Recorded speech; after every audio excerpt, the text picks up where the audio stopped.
Hey guys, welcome back to Honkai Star Rail. In today's video, we've got Grim back on because we're going to be doing a bit more of a, I don't know if you want to call it a podcast, casual chat. We're just going to go through these results that he's done from simulating data around the characters and their damage dealing capacity in isolation. This is in isolation without any buffs or anything like that. Now, Grim, I'm a pleb, so I'm going to let you go in and explain to us what's going on in these damage charts. Give us all the disclaimers and everything you've used to calculate these numbers so people understand what they're actually looking at. Hell yeah. All right. So this is all based on 1.0. Finally, we've got all the damage numbers. We've got all the new info, and we've updated, of course, the damage rankings here. Now, a few things have changed from beta from people who were coming in earlier and, we're checking out the Star Rail early. We're now calculating around 8 turns in endgame, and turns are kind of like cycles in the Forgotten Hall, which is the endgame of Star Rail. So if you're in endgame, you can expect in a normal fight, in isolation, the characters will probably do roughly this much damage. Of course, we'll talk about the specifics in a second here. But also, we're including defense now in the damage calculation. So this is actually how much the damage numbers should be pretty close to when you're dealing damage in game. So those are the main updates here. And of course, we've got the slew of massive changes that came with the live release. 100%. Now, also, if you want to check this out, you can go to Pridewin. I'll leave a link to the description. Also, Grim's channel, the dude goes way deeper on shit than I can go. I can have this is the great thing. I've had theories. I give him my theories, and I pester him and pester him and pester him like I have for the last week about characters, and then he finally runs the simulations, and then Clara's OP. But we'll get on to that in a minute. But all right, let's get into it. Look at single target. Now, once again, as we go through the characters, we'll get Grim to describe how you got to these results, the situation for the character, because some characters have different things that are considered. For instance, we'll get into Seele. Obviously, she is top of the rankings at the moment, and obviously she has the ability where she can kill an enemy, get another turn, so on and so forth, but that hasn't been calculated into this calculation. This is just her raw single target damage. Is that correct? Yeah, that's correct. So she's actually pretty insane when it comes to single target damage. She's just got so much going on for her, and her numbers actually got buffed. In addition to that, her main set, the Quantum set, got massively buffed in the scenario that we're using here, which is against a neutral enemy. It now does defense penetration. So it's really a massive increase to her potential, and that's why she sees herself at the top of the list here. Now, it's also important to note, though, if you show the details there, yeah, so we're using all of the free-to-play light cones or accessible light cones that you can expect to get. So all the hunt characters are using the Stellar C, which every free-to-play player will have access to from running the simulated universe. You can also upgrade that to Superimposition 5 very easily. You can just get that as well through a free-to-play player, and everyone's probably going to end up having those maxed out. So that's what we've used here. Use the best in slot, obviously, for the sets, as well as a few subsets here and there. So that's pretty much what's going on there. But yeah, Seele, she is the top. She is the queen for right now.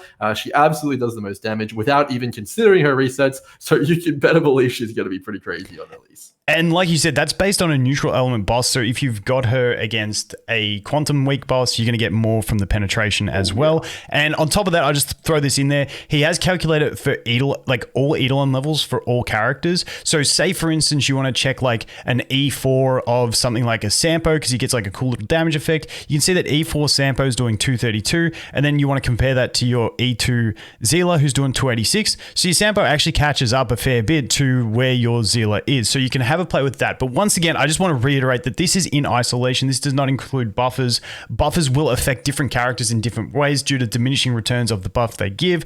So it's very, very in-depth. But this is where I talk with Grim all the time, where I'm like, but what about this? But what about this? You can only do so much. And this isn't meant to be the Bible of Honkai Star Rail damage. This is just supposed to be a base indication so you can get a rough idea when you're looking into your team. So I think we've disclaimed the shit out of that. Let's get into Dan Heng, my boy Danny Boy. I'm a big fan of Dan. Hit us up. What's he calculated at? Yeah, I mean, so he's finding himself up there these days. So overall, Dan Heng, if you play him perfectly, is actually one of the best DPS characters in the game. In addition to that, he's got access to one of the better DPS sets, which is the Eagle of Twilight line, which overall allows him to move so quickly, so fast that he can actually use 5 ultimates in 8 turns. That's why he finds himself so far up on the damage ranking. But the most important thing to know about Dan Heng is you need to use his penetration talent perfectly to get those kind of numbers. And I'm sure you can explain a little bit about how tough that might be. Because it triggers me a little bit because in this game, a lot of buffs, most buffs, if you use your ultimate, it doesn't consume the buff. However, However, Dan's got this passive where he gets the wind res penetration, but your ult does consume it. Now, the awkward thing about this is to gain that penetration, he needs to receive basically a beneficial effect, whether it be a heal, a buff, anything like that from an ally, from a skill. So unfortunately, something like the Fire Trailblazer's passive, that passive shield won't proc it. But to get these type of results, we need to have him buffed when he uses his ultimate. So with Dan, take this one with a grain of salt. He's probably going to be realistically, for most people, probably below Qinq, more around Jing Yuan if I had to take a guess, because it's going to be really hard for you to actually land that every time due to the fact if someone else on your team is low and you have to heal and he's ready, but his ult isn't ready, you're going to end up in that situation. So just take that one with a grain of salt. Also, his buff is a bit confusing because I think it says a 2-turn cooldown, but like in my mind, it's a 3-turn cooldown compared to other turn-based games I've played, in that the turn he uses it, it's active until the end of it. And then after he uses that, he's got 2 more turns that he's got to wait, and then he can use it. So he's got to take 2 actions without it before he can get it again. However, if you do get his Eidolon, it goes down by 1. But that's pretty much my summary for Dan. Did that pretty much cover everything? I'm a bit passionate about Dan, so I like the boy. Well, he's actually a little bit more complicated than what you've actually said there even. He's probably the most difficult unit to play effectively from a skill-based perspective on release. He's like incredibly rewarding, but obviously incredibly difficult to play. So you identified it correctly. So his talent has like a 2-turn cooldown limit on it. So you need to wait 2 full actions before you can activate it again. But there is a way to bypass that. If you consume the talent on the ultimate, and then take 2 actions, you can actually shorten that 3 kind of turn cooldown to a 2-turn cooldown just by consuming it on the ultimate outside of the normal action window. So now, there's a lot of technical question on that. If you use, because I didn't actually test this back in the beta, if you consume it on his skill, so you miss time, you consume it on his skill, then you use his ultimate, will that do one of the cooldowns down?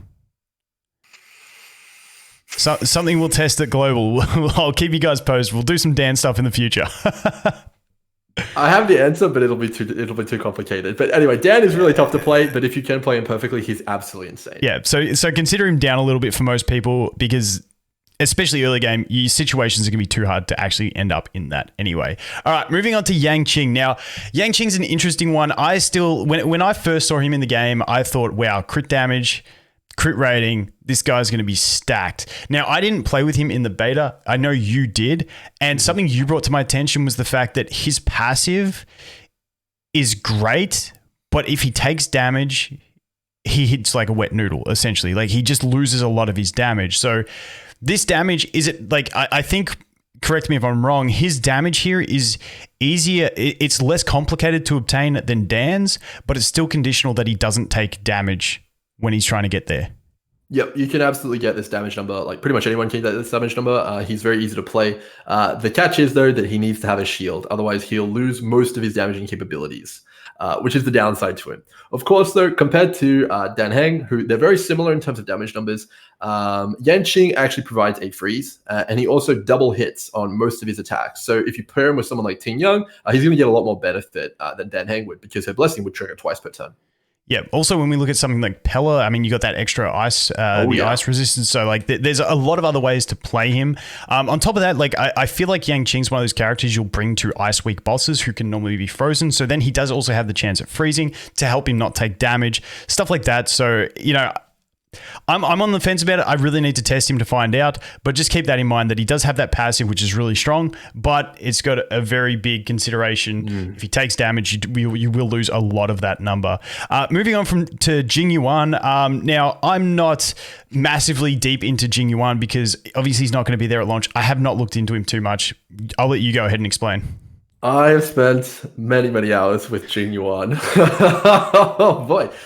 So he is probably one of the more complicated characters to even get close to being able to come up with a figure for, because he's basically 2 characters at once. And whenever he moves, he changes the speed of the other character, which he controls, the Lightning Lord. Oh yeah, that'd be a fucking nightmare to simulate. Yeah, it's a nightmare. Basically, to get it correct, you would need a computer program, but we don't have that right now, at least not me. So we've gone with what we think we can go with, and that's what you're seeing here. But we went with the absolute lowest number that we think that Jing Yuan would actually bring, and that is what you're seeing here. So you could expect Jing Yuan to do quite a lot more damage, even on single target. He might, under the right conditions, even find himself at the top of the list.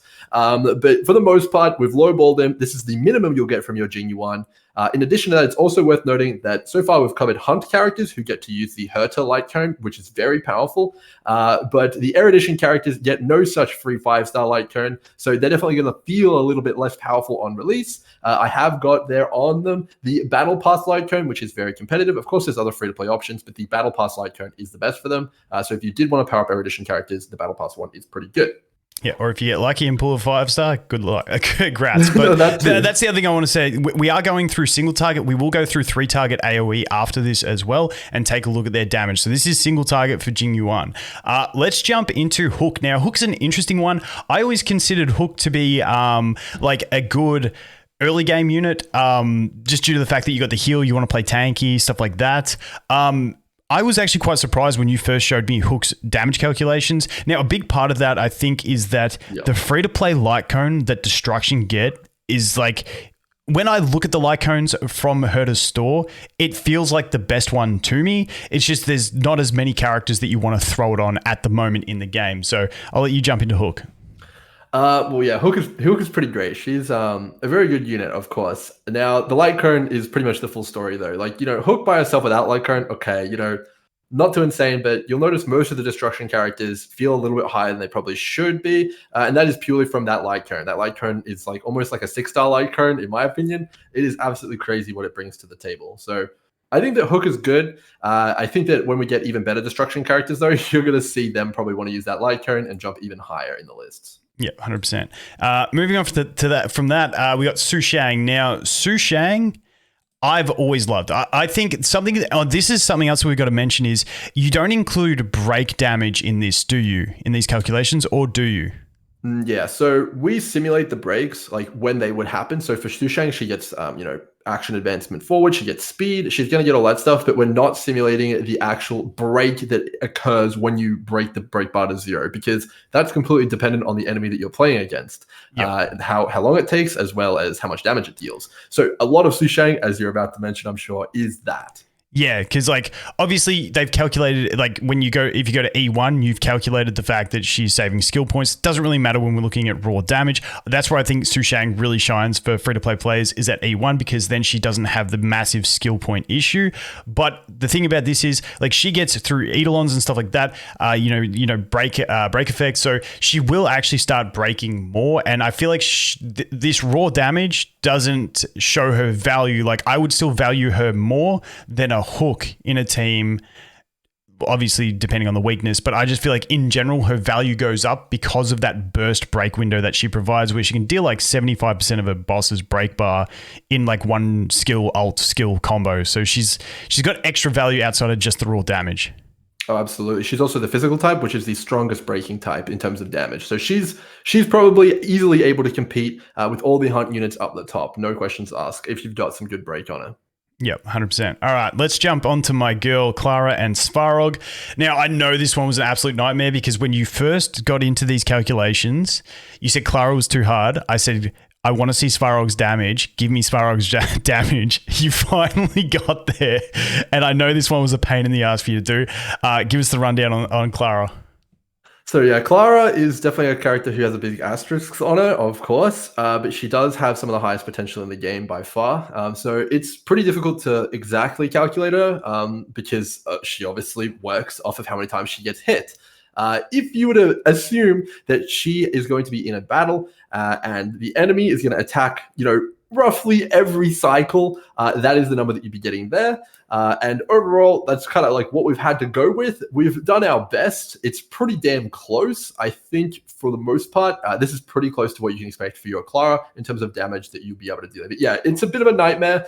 We've gone with the absolute lowball. Similar to Jing Yuan, we've kind of tried to lowball it, and that's kind of what you're seeing here. Yeah, and Clara, she is complex, because then you've also got to consider the fact that she gets hit like every turn, because when she uses her ultimate, she gets increased aggro and she gets 2 in Strength and Revenges. But when the Strength and Revenges are gone, she still has that aggro. So she can basically maintain the aggro 100% of the time. So she's reliably getting hit. And when you're getting hit, you're also generating energy from the hit. But enemies can generate you different amounts of energy, like from 5 to up to I think 20 was the biggest I saw, when they hit you. So Clara is going to really depend on the enemies you're fighting as well and how much energy they give her to how many enhanced revenges she can get, which will further increase the damage that she can deal. So she's a crazy unit, really hard to calculate, but dude, fun as hell. I love the character. All right, let's move on to my boy Sampo. Now, Sampo, I feel like I want to mention with him that one, he gets better with other dot users as well because he can enhance them. And I definitely think he can be played as a more of a neutral skill point unit in those supportive roles.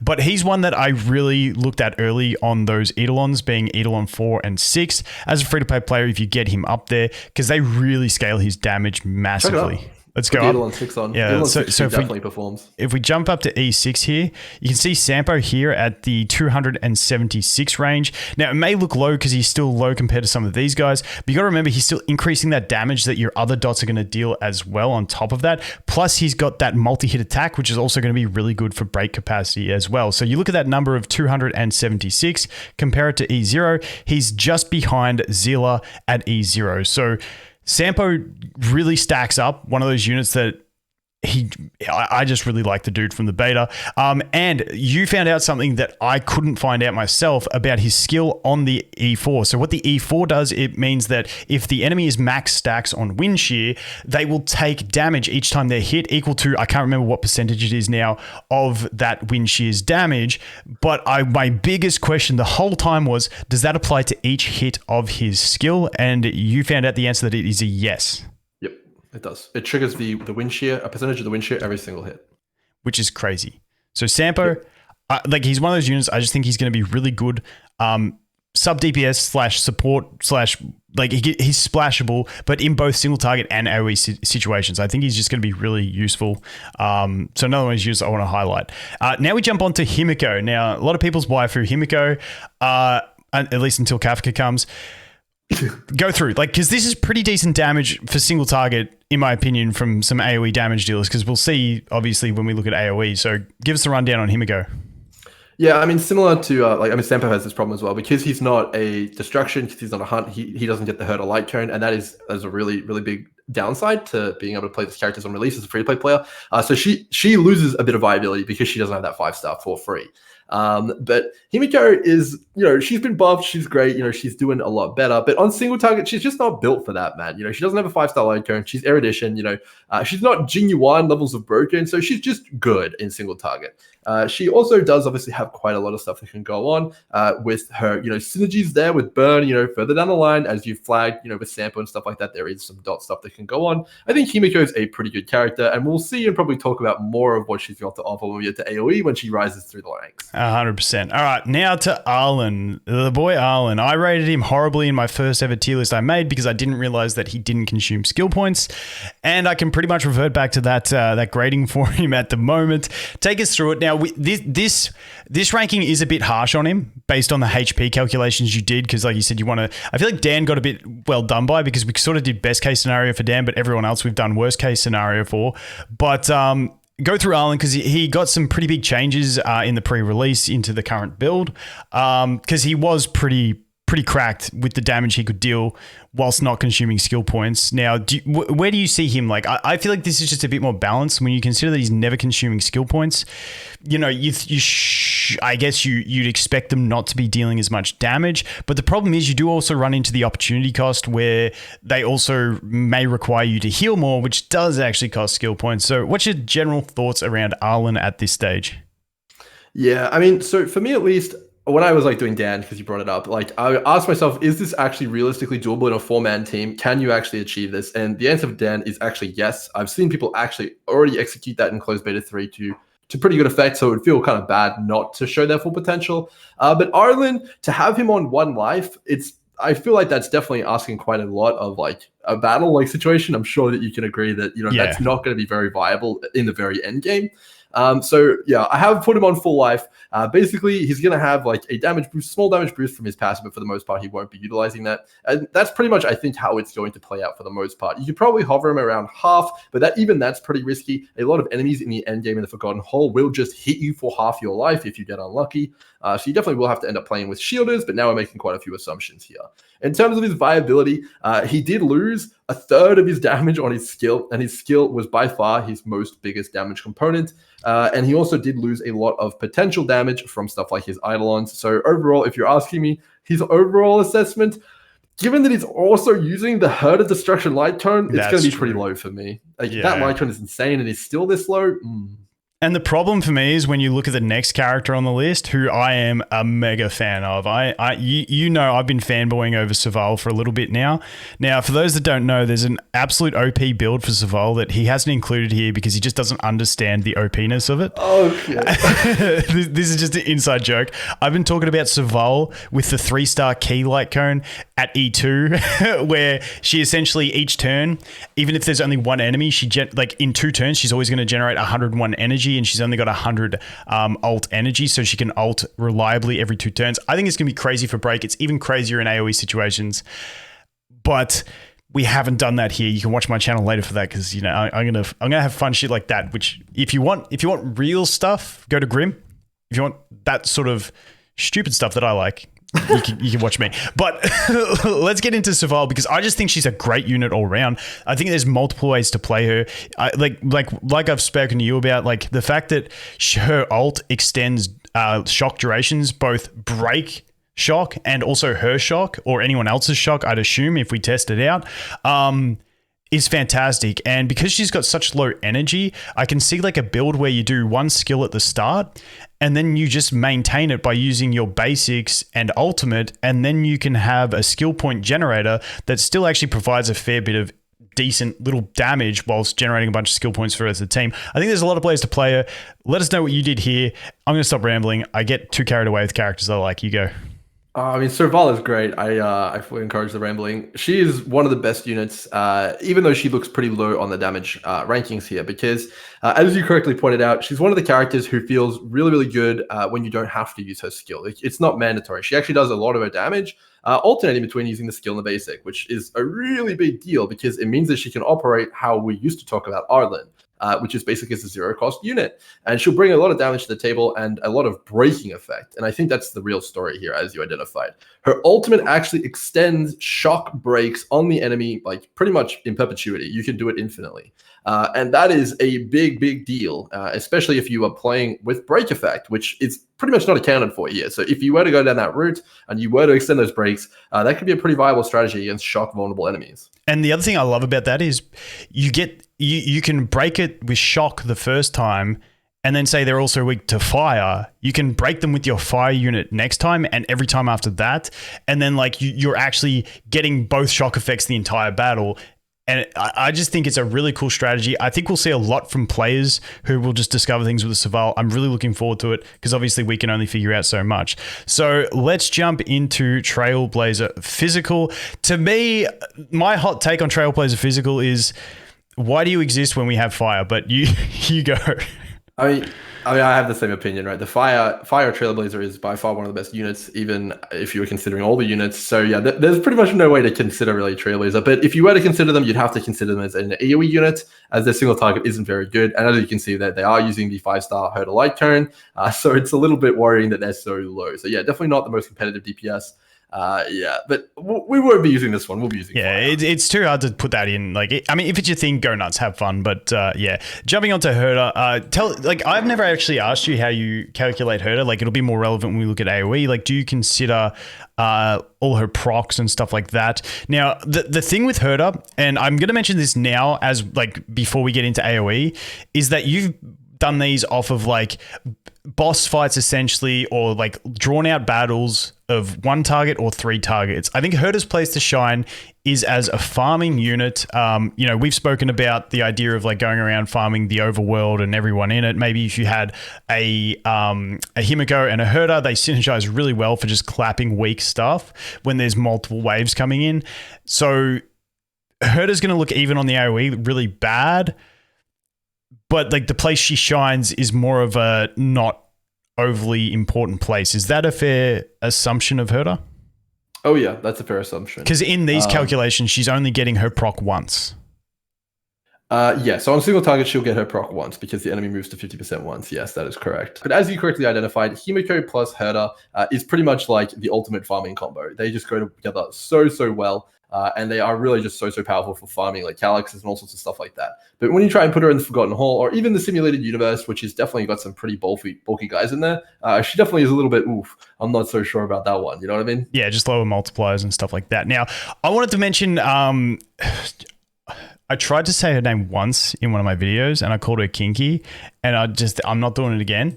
So the chick with the RNG stuff. Now, I hit you up like a day or two ago, I think it was, and I'm like, hot take, I think she could be the most slept on unit in the game. When I was looking at her Eidolon 6 and stuff like that, because I just think she flips tiles when her allies take a turn. So you've got units like Seele who can then take an additional turn. Now ults don't count in this, unfortunately, but you've also got things like Sushang who can increase turn gauge 100%.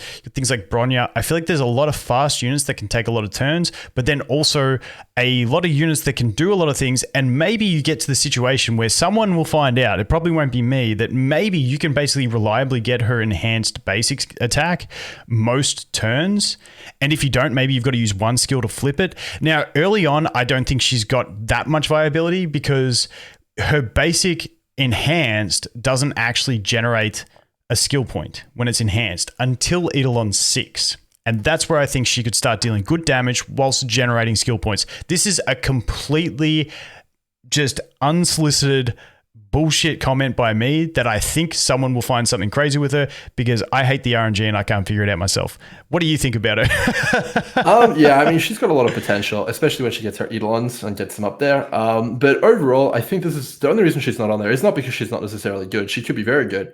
I wouldn't know because overall, she's entirely chance-based, right? She's luck-based. So you can't really include her in something which you're trying to be like objective about. So it's a little bit difficult to like kind of even begin to assess her. It's really going to have to come down to people feeling her out in game and really understanding like, okay, how good is this unit in terms of how she feels to play? Yeah, she's definitely one I'm like got on my 4-star account. I really want to level her up and test her more. I didn't feel good with her in the beta because the skill just kept feeling like I was just like draining skill points. But I think I was playing her wrong in the beta, and I think just not using her skill is the way to go unless you got one tile that needs flipping, have a crack, and then move on. Yep. 100%. And then obviously, you know, supports and stuff like that we haven't included in here. Previously, you had included Bronya in this when she was buffing herself and dealing damage because she was actually doing some solid damage. But besides that, all the supports and stuff like that didn't make the cut to go in here. And the one I want to mention that's not in here is Welt. Did you ever run simulations on Welt? For the new updated Welt, I personally consider him more of a support now. You could definitely still run him as damage. You could definitely kind of go down that route. But his supporting capabilities are just so strong now. I'd feel kind of wrong about bringing him as a damage dealer. I don't know how you feel about that. But yeah, he hasn't made his way onto the list here because I kind of feel like pretty strongly about him being a support, at least for me on my account. Yeah, 100%. That's the way I said this when we found out about the official changes when they announced them in the social posts. Like, it just like felt like that's what their intention was, to change into more of a supportive unit. I feel like he's a supportive unit that will do decent supportive damage, but it's more about his supportive capabilities. All right, let's jump into 3 targets. Now, this isn't raw AoE like 5 targets. This is 3 targets over a sustained period of 8 cycles. Is that pretty much what you're looking at here? Yeah, that is correct. Okay, so Svarog, Clara making it to the top. Makes me proud. Makes me so proud. I gave you so much shit over so many days about Clara. It was like a meme in our chat where I was just like, Clara quadruple S tier, no doubt. and now we get some damage. Now, go through again. Just like we'll probably condense the explanation of characters because we went through it here. But I feel like Clara needs an explanation because of the way her AoEs work. So I'll let you take it away. So first and foremost, Clara, all of her attacks are pretty much AoE. So her skill is a true AoE. It hits literally everything. And then also the ult triggers when you have like the empowered counterattack is also a cleave. And the multipliers on the ultimate are actually like truly like ridiculous. And even the skill is truly ridiculous. The numbers are big.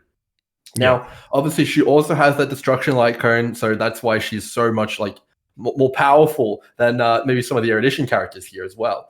It's pretty hard to not have that like and be really good, right? It's crazy. But overall, the thing that makes her most powerful is the fact that she has a very high chance to be attacked. It's roughly a 70% chance based on playing in game to be attacked when she has her ultimate up. And that's basically going to mean that every 3 enemies that attack, on average, 2 of them are going to hit you.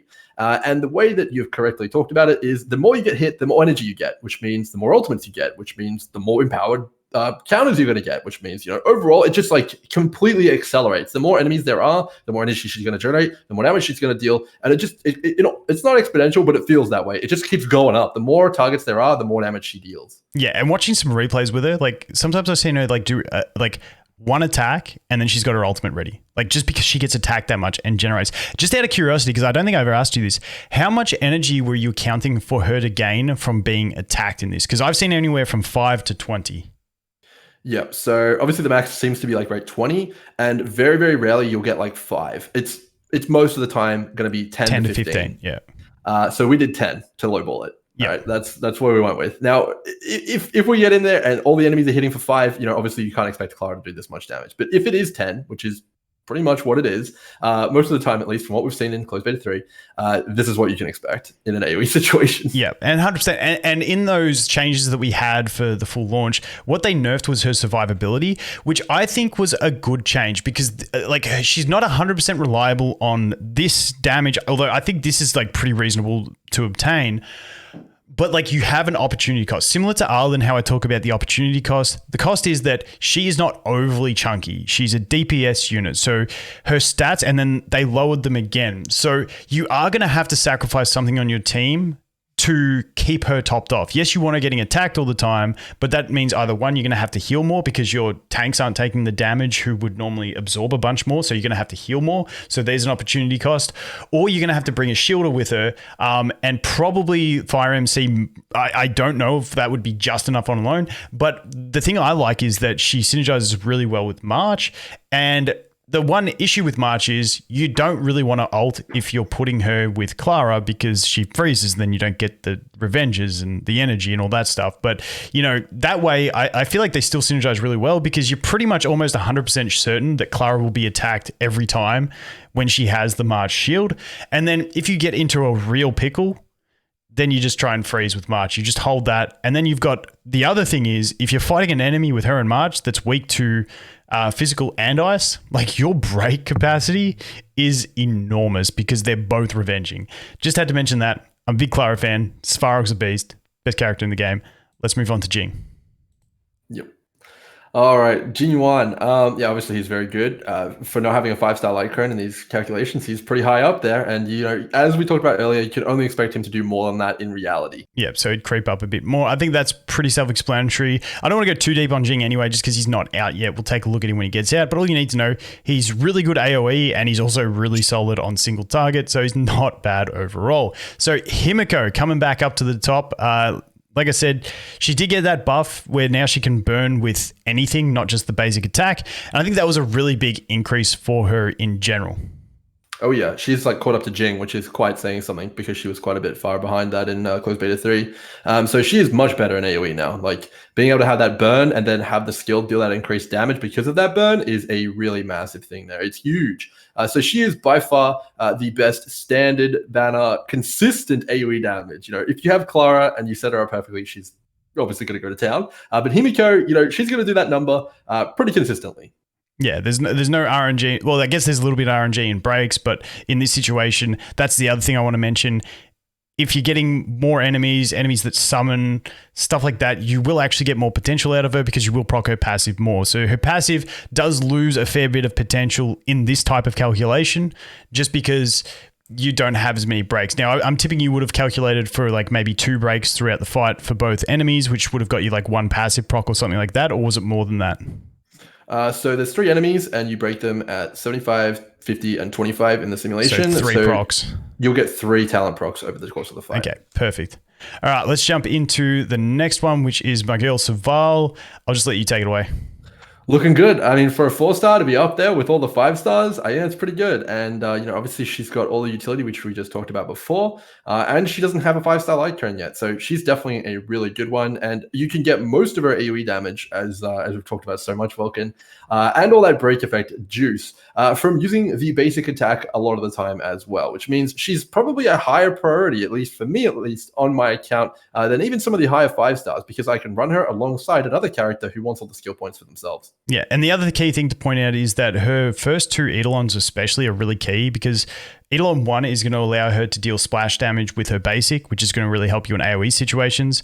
And then her E2 is going to allow her to generate energy every time she procs her passive, which is that when she deals damage, all shocked enemies get extra damage. However, the funny thing about that is if you've shocked 3 enemies, you use a basic and it only splashes and hits 2 enemies, you're still going to do the passive on all 3 shocked enemies. Is that the way you tested it as well? That's what I found out anyway. Yep, that's the way it works. Yeah, so like her Eidolons really do make her. The first 2, if you get lucky and pull a couple copies, she's going to be really good, because also when that passive procs, if you have the passive proc on 3 enemies, her Eidolon 2 gives her 4 energy per enemy hit by that. It's not a once per turn. So if you have 3 enemies, she's getting 12 energy after that 1 attack. So she becomes crazy on AoE type situations when we start looking at Eidolons as well, which once again, for 4-stars, I like talking about them because a lot of people eventually will get those. Let's jump into the Trailblazer physical.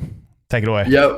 Well, I mean, like this character, I mean, we've talked about it. I think you're probably going to be using fire unless you really, really like the aesthetic of the physical. But, if you did use them, you could bring a bit of AoE damage there.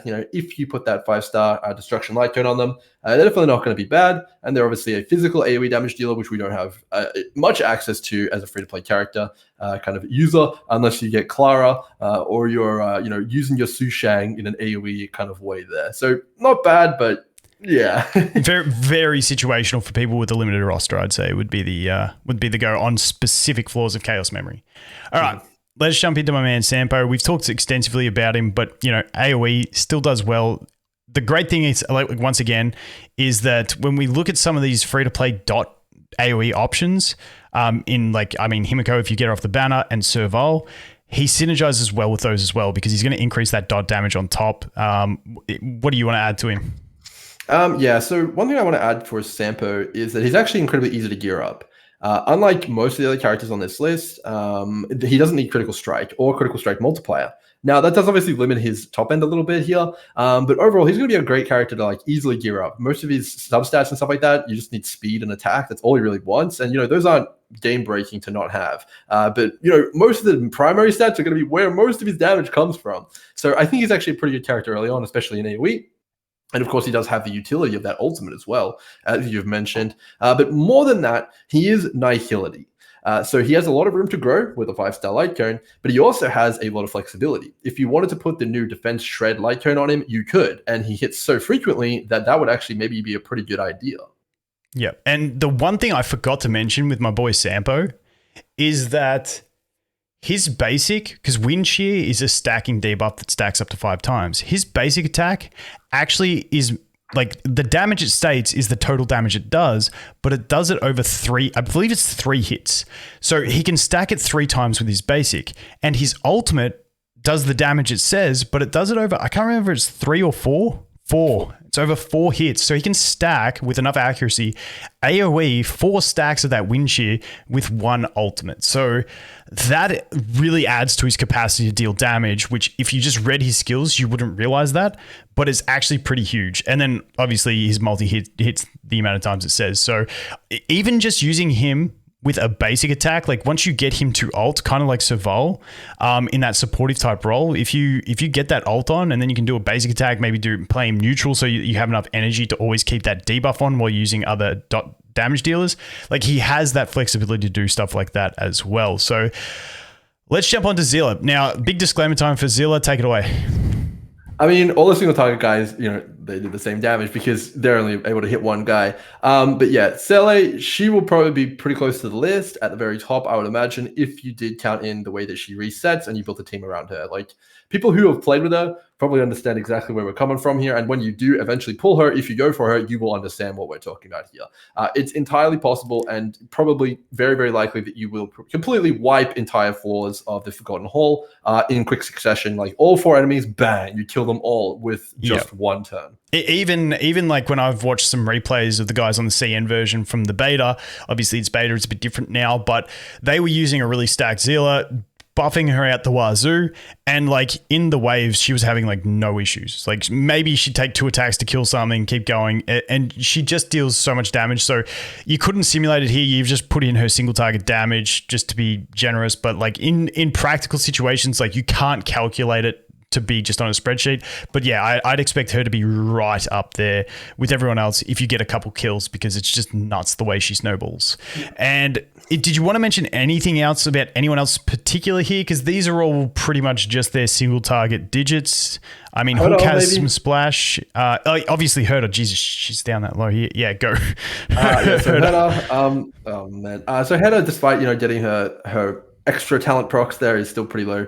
And I think that it's a little bit hard to assess Herta because she is a true AoE. All of her abilities hit everybody. So if there is 5 targets, you could probably see her move pretty close to the middle or the top of the list if there was 5 targets.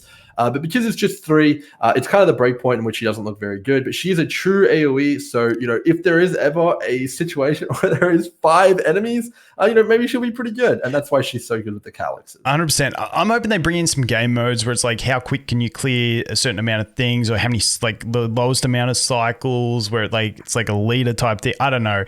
But I'm hoping they do something like that with like 5 waves so that like pure AoE units, because a lot of units are cleave units where they do like 3 targets and stuff like that. I mean, Jing's pretty AoE with his Lightning Lord and his ult, but Herta, like I feel like they will eventually release more of these raw AoE units that are like true AoE in the sense that they hit everything, and I hope that they do bring something for it. Now, we've definitely identified early on, I was completely wrong. I thought AoE wasn't really valuable, but when we start looking at what people were doing in higher chaos memory floors, you really do need that cleave optimally at the moment, but eventually we may see that raw AoE start to outshine. Maybe Herta gets a day in the sun, but like I said, she's still a good farming unit along with Himeko. If you just like the time to twirl, because I got to turn the volume off when I play her. But anyone else that you wanted to go through in this list, I think they're all pretty much self-explanatory. I mean, Hook has a little bit of cleave, Arlan has a little bit of cleave, so they'd get a little bit more damage. Besides that, there's nothing too crazy going on, is there? Yeah, not really. That's pretty much the full picture there. Once again, chick whose name I can't say, she has potential because she can be the big AoE unit, but once again, too hard to calculate. I'm waiting for someone to find out something crazy about her. So that pretty much covers the launch damage calculations. Is there anything else you wanted to add to everything we just spoke about, Grim? Yeah, I mean, I think the main thing is that this is not teams. This is single person people with, end game gear. The progression of your account. This is the end of the progression, pretty much. This is where things are going to end up. It's not how it's going to begin. So you're going to go on that journey, and this is where you might want to think about some of the characters, but this isn't how you're going to be starting. So I wouldn't be, rolling up there with, expecting your Seele to do, all that damage. Like, you're going to need a bit of gear for that. But my question for you, Vulcan, would be, with all these massive changes, with everything on the table, on the account that you want to play, which is your favorite, what are your 2 teams for Forgotten Hall? What are your 2 teams? Well, the one I want to play the most is my 4-star only account. That's what I enjoy the most. I'm going to have a spending account. I'm going to get every character. That's fine, but I enjoy free-to-play stuff. That is my direction. You've put me on the spot. I can't get it out straight away. Let's go through the supportive. You're going to have Natasha, you're going to have March, you're going to have Trailblazer Fire. Those are 3 must-haves. Then if we look to damage/break, we got to take units off this list. It's tough because I'm going to bring Dan because I'm going to level him through, and Dan's just good. Serval is a no-brainer. That's 5 units. Now, and then we got Sushang, who's definitely one I'm going to have for the physical coverage. So that leaves me with 2 more slots. And this is where I get torn between something like Sampo, or do I go ahead and do 2 supports? So do I do Ting and Pella, or Ting and Asta? Or do I do like Ting and Sampo, Asta Sampo, Pella Sampo? That's where I'm not too sure. I'm probably going to build all of those ones, and that's going to be my core for the free-to-play playthrough with just the 4-star units. I think that's where I'm at. Hook, I definitely think will be one of those units that I build after everything else for more fire specific. I think for free-to-play, a Hook with an Asta and a Fire MC is going to be pretty solid if it's like a heavy fire floor and stuff like that. And I think it's just going to depend on elements and stuff like that. But yeah, I think those first 9 units that I spoke about, it's going to be like those first 5 no-brainers, and then like between the 2 extra supports and Sampo, that's where I'll have to fine tune it. But that's what I'm kind of looking at. What are you looking at for your whale build? Oh, okay, whale. Oh, okay, not whale. I mean, we're definitely not a whale. Maybe a dolphin. Dolphin build. All right, yeah, let's go. Dolphin build. Okay. Well, to give it, I guess, an alternative perspective, I guess I'll probably be going for Seele on release, and I'll probably be trying to get Bronya. Those are my 2 ones that I would like to be able to get. So probably gonna be doing a team of Seele. Here we go. Yeah, I should have. Seele, Bronya, Yanq, as well as the healer. Probably that's going to be my choice for team 1. And because you can stack characters so much in the end game, it is actually possible to kind of just ignore some of the weaknesses sometimes. We'll see if that actually ends up being the case. But yeah, we saw some of that from the CN version in the beta where Seele just does so much damage, so it's like they weren't worried about break, they were just doing it with raw damage. And I think that's where we will get to a point when we're cracked off gear, but we'll have to wait and see. Yeah, but the other team probably is going to be very similar to one of yours. I'm probably going to use Dan, Serval, and the 2 shielders. That's probably going to be my other team. Just tank up, break it, and that's going to be the strategy there. Yeah, and that's pretty fair. And yeah, you can always mix around.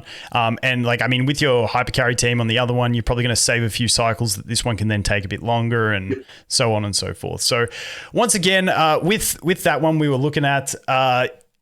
I always emphasize, take it with a grain of salt. This is not meant to be your Bible towards the best characters in the game. It's just meant to be a representation. I definitely recommend, once again, if you're here, you've watched through the whole video, but the disclaimers are a very big, important thing inside this stuff. And I'm just really grateful for the work that you do, Grim, on this type of stuff, because I watch him in the spreadsheets and I'm just like, fuck no. Like, there's no chance you're getting me to do that. But I pester you and you eventually calculate the stuff I want to know. So I appreciate it. But once again, guys, if you want to catch Grim, I'll leave his channel linked in the description. He's made a name for himself in Path of Exile for this type of stuff. Please go support him, because this is shit I can't do. So you're better off watching him. Anything else, mate? No, that's it. Thanks for having me, man. Thanks, guys.